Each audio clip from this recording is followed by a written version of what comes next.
say hi to everybody? Hi everybody, I'm Lori with Behavior Education at Spirit Keeper Equine Sanctuary. This is Tao Seti from Reach Out Reptiles.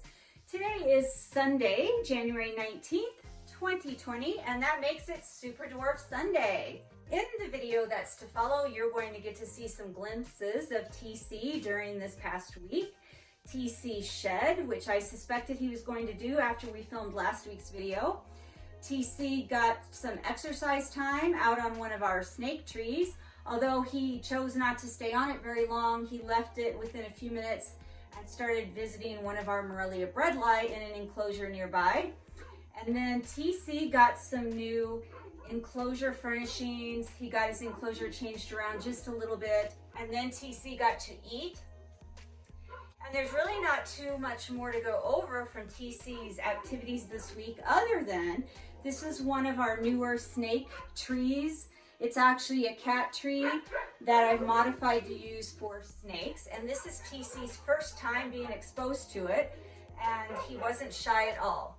As you could see, he climbed right onto it. Now this log right here, which TC's had for about 6 months and totally ignored until the last couple of weeks, has now become one of his most favorite enclosure furnishings. He lies inside the log, which has a mostly hollow bottom and is open on both ends and then has an opening on top. And he likes to drape and lie on top of the log, and he likes to crawl through the log. And I have 2 of these in his enclosure. This is just plastic with plastic fake foliage on the outside. And I think he's going to outgrow it very quickly, and I'll have to see if they make that in a larger size. In last week's episode, I also started a new little section on emergency preparedness tips.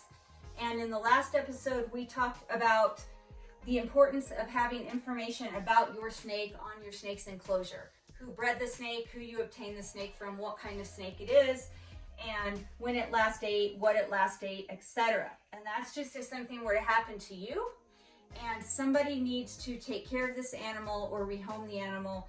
I know in TC's case, if something happened to me, that my husband could contact Garrett Hartle at Reach Out Reptiles, and they could work that out together to make sure that Tao Seti either went back to Garrett or went to a really fantastic new home if my husband felt like he couldn't take care of him.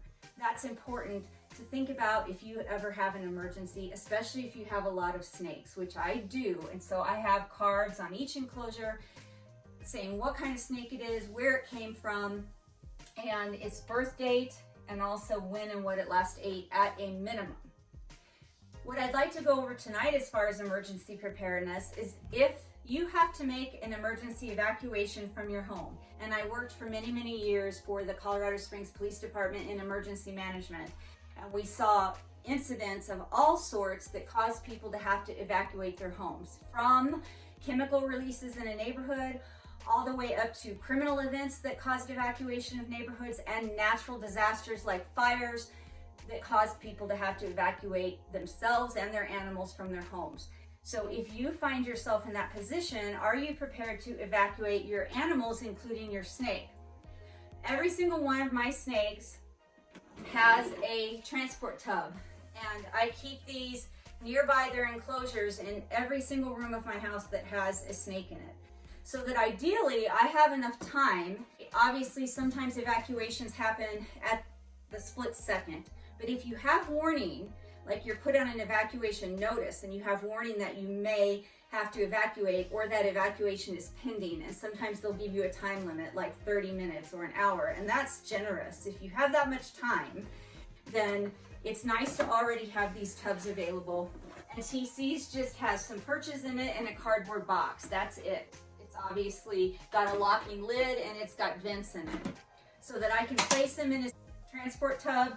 I could take this card off of his enclosure and I can throw it inside the tub with him. Or if you have these clips on the tubs, you can clip it on the top of the tub. But I have one of these for every single snake. Now it's easy to keep this all in one piece with the lid on and nearby his enclosure if you only have one snake or just a few snakes. But I understand that if you have a lot of snakes, which I do, I have over 60 snakes, that I can't always keep the tub all in one piece, that I have to stack them to save space. And so it may be that you just have enough tubs for each snake in your room, and there's not a designated tub for each snake, and that you don't have perching and hides in them, and that's fine. If you have to make an emergency evacuation, you might have a whole bunch of tubs stacked up with the lids stacked on top of them, and you put one snake in each tub and you put the lids on, and hopefully you've made cards that you can throw in the tub with them. And if not, then you don't. But the important thing is that you get the animals out safely. As a backup plan, what if you don't have time? What if you don't have 15 minutes or 30 minutes or really any notice whatsoever, and suddenly you have to evacuate spur of the moment? I keep these snake bags in all of my rooms that have snakes in them, and I have enough bags that each snake can go in one. And so at the very least, I can walk by each enclosure, grab the snake out, throw it in a bag, seal it up, and put them either in one big bag or pillowcase, or put all of the individual bags in one big tub and carry it out of the house. I like to be prepared for the worst case scenario, and I like to be prepared for the best case scenario. Best case scenario in an evacuation situation is you're going to have some warning, and ideally then you can put the animals in transport tubs, and you can have the animals' information on each tub or in each tub. If you don't have that much time, hopefully you have time to put each animal in a snake bag and then gather them all together in a bigger bag or in a big tote and carry them all out of the home. Worst case scenario, like something happens right this second and we have a matter of minutes to get out of the house, you go around with a giant tub or a giant bag or pillowcase and you just throw all the snakes into one container and you get them out alive. You keep yourself safe, but you do what you have to do based on the amount of time you have to evacuate to get as many animals out of the home alive as possible. Now, I also want to mention that I believe it's very important that you get your snakes used to these transport tubs or these temporary holding containers ahead of time, because obviously something like an evacuation is going to be very, very stressful. But if your animal's already used to being in or around these tubs, then if you have to put them in one and evacuate, it's going to reduce their stress because they're already used to the container. If you have to stay in a hotel or your animal has to go to an emergency animal shelter and stay in a temporary tub, they're already going to be used to that environment. If you've taken the time to gradually desensitize them to these tubs in the first place, that's going to be a lot better for your animal than if you have an animal that has never ever been out of their enclosure, you have to evacuate one day, and you throw it in a temporary tub that it's never smelled before, it's never touched before, it's never been in before, and it's in an environment that it's totally not used to and is totally foreign to it. That is going to cause your animal more stress than putting them in a tub that they've been used to over their whole life. And that's why we work so hard to make sure TC gets activity around his tub and around different tubs. He gets weighed in them, sometimes he gets fed in them, sometimes we just let him out to climb around them and play in them. Another thing you can do to get your animal used to the tubs, if you have an animal that's not one that you can handle, maybe it's a venomous animal or maybe it's an animal that's just not comfortable with human handling, is you can actually put the tub inside of the enclosure. TC, I'm going to move you a little bit. If you look at this snake here that's above Tauceti, you see that there's a tub in the enclosure.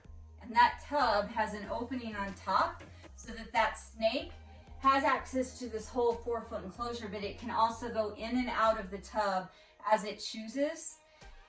And then if I have to take the tub out, I have a way to seal the hole that's in the top. And so this snake isn't really one that's fond of being handled or messed with, and it's very, very used to this tub. And the tub has perching in it, a water dish in it, some substrate in it, and a box in it. So sometimes this snake actually uses that tub as a hide. It has a lid on it. So all I would have to do is take the whole tub out and seal the hole in the top, and that snake's ready to move, ready to evacuate, ready to take to the vet. The other thing that you want to think about in the event that you have to evacuate is hot and cold. If you're having to evacuate and you're in a weather event that's extremely, extremely cold, you want to make sure that you have some temporary heat packs available to take with you, because you don't know when you're going to be able to get that animal or even yourself warm again. And it's one thing to grab your dog and throw it in the car with you, and that dog pretty much can withstand any environmental conditions you can. but your snake, not so much. These temporary heat packs are good to have on hand. I think I have over 100 of these just in a case, and so I can throw the whole case in the car with me if we have to evacuate, and then later on I can make sure that each animal has one. Make sure you follow the instructions and that you make sure the animal is not putting themselves directly on the heat. So you would either put it on the outside of the tub, or you would wrap it in something, in the snake bag inside the tub, or put a towel around it. The opposite of that is if you have an extreme heat event. Australia right now is having some of the hottest days that it has ever known, and it's getting burnt up. We've seen similar things in California recently, and I was part of the 2012 Waldo Canyon fire out here in Colorado. I was the Community Animal Response Branch Director during that event, where we had to set up a temporary animal shelter for hundreds of animals that were evacuated due to a wildfire. That included dogs, cats, reptiles, amphibians, birds. In that case, it was extremely, extremely hot outside. I believe that happened in June, and the temperatures for out here in Colorado were just through the roof. We obviously made sure that in that shelter, we had air conditioning, and we tried to keep the animals at a reasonable temperature. But if you're evacuating with your snakes and it is excessively hot and your snake can't take that excessive heat, it's not a bad idea to have a cold pack available. Now, obviously you're not going to put the snake directly on this cold pack, but you can wrap it in a towel and you can put it in the enclosure, or you can put it near the outside of the enclosure so that your snake has some way to regulate their temperature and get away from the extreme heat into a little bit cooler area. I just want you to think about what you would do if you had to make an emergency evacuation with your snake or snakes, what you're going to evacuate them in. And I think it's a great idea to have not only a tub, but also a bag. And even if I have fair warning and enough time to put Tau Ceti in this tub, I'm probably gonna throw his bag in there as well, because I can always use that down the road to put a heat or a cool pack in. Or if for some reason I need to take him out of the tub and transport him in another way, I've got this bag as a backup. And then make sure that perhaps you have heat packs and cool packs that you can take with you during that evacuation. Obviously, if you have just one snake, it's going to be easier than if you have multiple snakes. But if you prepare ahead of time, both yourself and prepare your animal ahead of time, then it's going to be no problem, and it's going to be a lot less stressful when the time comes if you've got all of this already in place before you have to run out the door with your animals.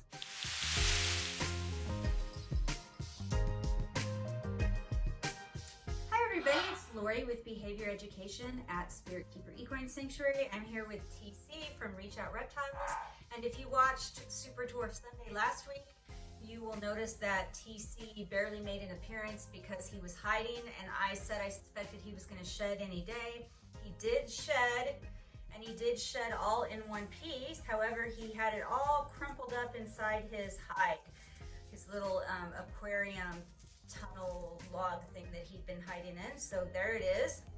And here's TC looking all bright and chipper, and he's ready to eat. I'm cleaning out his enclosure right now. I'm actually giving him a bigger swimming pool. I feel like he's outgrown the tub that I was using for a swimming pool for him, so I will be giving him a new one. So if I feed him tonight, he should be ready to go this weekend on Saturday and Sunday, and make an appearance for our next episode of Super Dwarf Sundays. Okay, here you go, TC. Can you get up here? There you go. I can't hold you and give you new water and clean your enclosure and give you a bigger swimming pool. So why don't you stay on this tree while I'm getting your enclosure all ready to go, okay? Do not climb off of that. I mean it.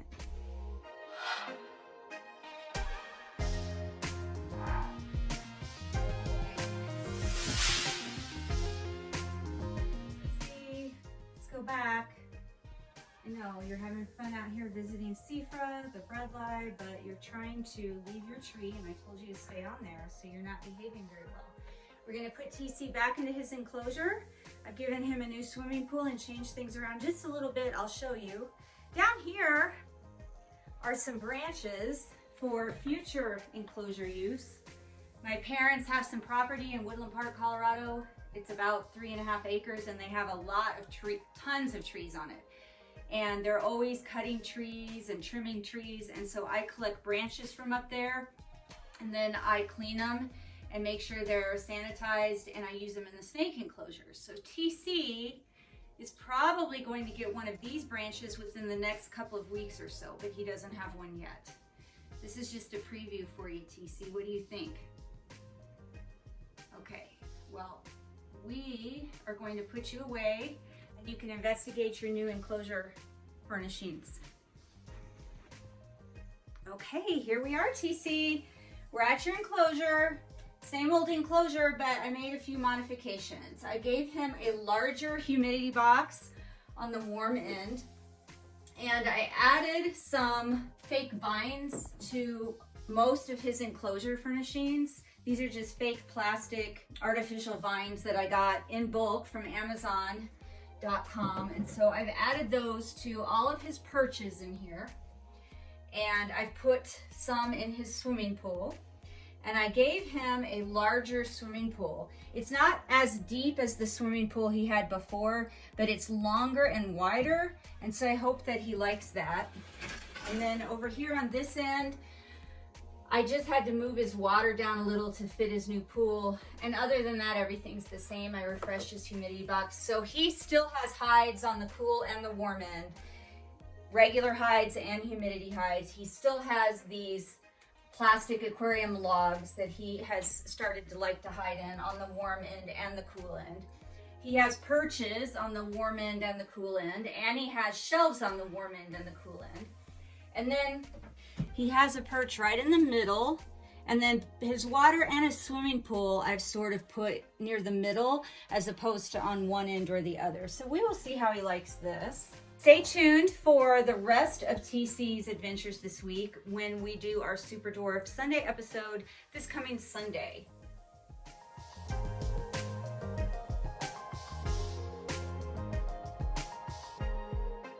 He's been out about 30 minutes, so I want him to go back in to his enclosure. Put you up on your shelf. I'm not sure he's ready to go back in. An interesting thing, every time I put TC back in the enclosure, he always goes to this back right corner. Even if he's going to decide that he wants to try to come back out, the first place he goes, no matter where I put him back in, is to this corner back here. TC, I'm not feeding you right this second, so you just need to get your little head back in there, okay? Thank you. All right, we're all set. Thanks for watching, and we will see you in a few days. Hi, everybody. Here's TC. It's January 15th, 2020. It's about 10 p.m. And TC had been out of his enclosure earlier while I did some cleaning and maintenance on it. He had some exercise time on our snake tree, and I handled him a little bit. And then I put him back in his enclosure to rest for a while. And he just came out again a few minutes ago and he ate an adult mouse. He has shed in the last few days, and tonight he has some exercise, and now he's eaten. As you can see, he's out of his enclosure in a temporary holding bin. This is actually the one that has always been Vedra's temporary holding bin, transport tub, and feeding bin when she eats outside of her enclosure. She's our 2017 jungle carpet python. And because TC's going to get good size and eventually outgrow the smaller bins that we've been weighing him in and doing target training in and feeding him in, I thought since this was already out tonight, I would see how he did with this one. And as you can see, he's doing just fine. He always likes to coil around things, and he's very comfortable eating on the edge of a tub or while he's coiled around perches. So he's eaten his meal, and I'm getting ready to put him back in his enclosure, and then we will leave him alone for a few days. I have the temporary holding bin next to TC's regular enclosure, and the hope is that the snakes will voluntarily shift themselves back into their enclosure. However, in TC's case, he has turned around and he's curious about what I'm doing. He's now facing the opposite direction that I want him to go, and he's coiled very tightly on one of the perches in the temporary holding bin. Hi, TC. I'm not going to try to ascertain why they don't want to go back in their enclosure or why they choose to remain out of their enclosure when they have the freedom to go back in. I could speculate all night as to why, but the fact is sometimes they automatically shift voluntarily back into their enclosure right away. And at other times they don't want to shift back into their enclosure, or it takes them a while to do so. Now, it didn't really take TC that long to shift back in this evening. It's not even been 5 minutes since I put this tub up next to his enclosure. When I initially put the tub up next to the enclosure, he put the front part of his head and neck into the enclosure, and then he immediately turned around and started to come back out. Why? I don't know. I would have to guess that because he just ate and he's now associating being in the temporary holding bin and being out of his enclosure with food, that in tonight's circumstance, it was probably that he wanted to see if he was going to get another food item. But there are times when the snakes are not interested in a second food item, and in fact will refuse a second food item if offered, but still want to remain outside of their enclosure, and only they know why. I just know that if that is what they want and I have the time, I allow them to do that. And typically what will happen is they'll eventually go back into their enclosure on their own. Now that TC has had exercise tonight, has eaten and shed a few days ago, we are going to leave him be for a few days. And that's TC's favorite corner to retreat into after he's gone back into his enclosure. I don't know why, because I've changed out the enclosure furnishings and the substrate in that corner many, many times, and it doesn't matter what is in that corner. He always goes to that corner when he re-enters his enclosure. He doesn't necessarily always stay there long, but that's his go-to corner when he goes back inside. All right, good night, TC. We'll see you later.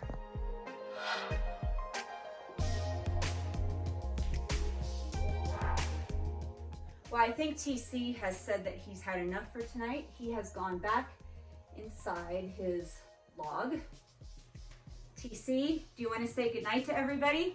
I'm going to put TC back in his enclosure. I want to thank everybody for your interest in Super Dwarf Sundays, for your interest in snake behavior and training.